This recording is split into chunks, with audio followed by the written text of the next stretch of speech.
Hey aficionados, welcome back to Tech Simplified. Today, we're diving into a topic that's shaping the future of technology. Why we need to rethink the very materials inside our computers beyond Moore's Law. For over 50 years, Moore's Law has been the golden rule of computing.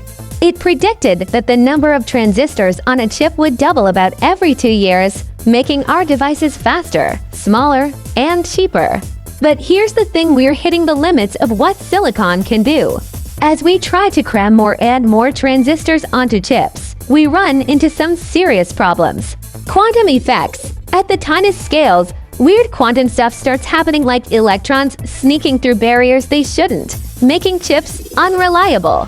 Heat. More transistors mean more heat, and cooling them down is getting harder and more expensive.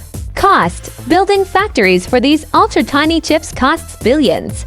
So, what's next? If we want to keep making progress, we need to rethink the materials we use to build our computers. Let's look at some of the coolest new materials scientists are exploring.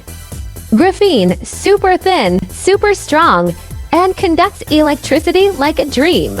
But making it at scale? Still tricky. Carbon nanotubes, tiny tubes with amazing speed, but lining them up just right is a challenge.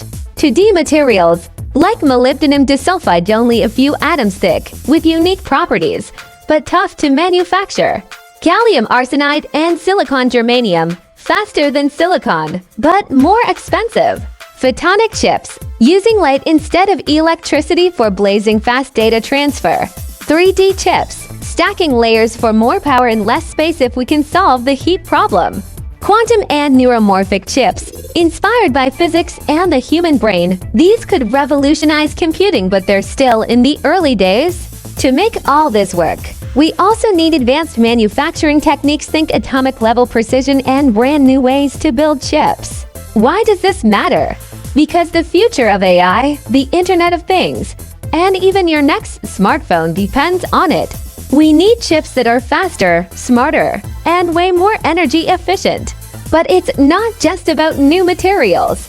We need teams of scientists and engineers working together, big investments in research, and totally new ways of designing chips. So, as we move beyond Moore's Law, the next era of computing is all about reinventing the foundations of our digital world, one atom, one molecule, one breakthrough at a time. If you enjoyed this deep dive, don't forget to like, subscribe, and hit the bell for more tech insights. What material or technology are you most excited about? Let us know in the comments. Thanks for watching, and see you next time. May the force be with you.